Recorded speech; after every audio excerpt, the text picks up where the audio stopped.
అంశం వచ్చేటప్పటికి విచిత్రాల విజన్ అంటూ విశాఖ పేరుతో జగన్ విన్యాసాలంటూ రావాలి, రాకపోతే కారణం చెప్పాలి. అధికారుల నుంచి ఫోన్ల మీద ఫోన్లు అంతా చేసిన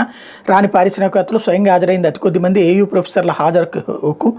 సూట్లు వేసుకుని తరలొచ్చిన అధ్యాపకులు, సచివాలయ సిబ్బందికి డెలిగేట్ పాసులు అంటూ మొన్న జగన్ వచ్చినటువంటి సభకి కావాలని చెప్పి ఎవరు రాలేదు అన్నటువంటి కోణాన్ని, పారిశ్రామికవేత్తలు ఎవరు రాలేదు అన్నటువంటి కోణాన్ని హైలైట్ చేసేటువంటి ప్రయత్నం హడావిడి. దానికి సంబంధించి ఇప్పుడు అంటే ఎవడు రారు, జగన్ వస్తే అదే బాబు వస్తే కనుక పారిశ్రామికవేత్తలందరూ బారులు తీరి వచ్చేస్తారు అన్నట్టు కూడా చెప్పేటందుకు ఓ ప్రయత్నం చేస్తోంది. లేకపోతే మెట్రో పరుగు అంటూ ఏదైతే కోల్కతాలో నీటి అడుగున మెట్రో రైలు మార్గాన్ని జాతికి అంకితం చేసిన ప్రధాని దేశంలో ఇలాంటి తొలిసారి కార్యక్రమానికి మమతా డొమ్మ, అలాగే అన్నదాతలతో ఎన్నికల ఆటలు, పంటల బీమా పరిహారం ఎగ్గొట్టే ఎత్తుగడ, జూన్లో ఇస్తామంటూ ఓట్ల కోసం ఊరింపులు, 1800 కోట్లకు ఎసరుపెట్టిన వైసీపీ ప్రభుత్వం, ఏడాదైన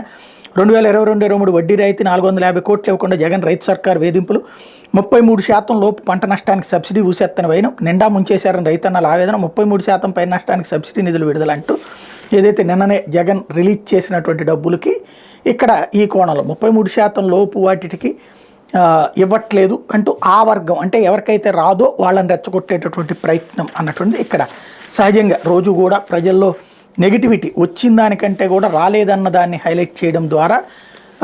ప్రజలందరూ కూడా వ్యతిరేకించాలన్నటువంటి కోణాన్ని ప్రొజెక్ట్ చేసేటటువంటి ప్రయత్నం ఇక్కడ నడుస్తుంది. ఇకపోతే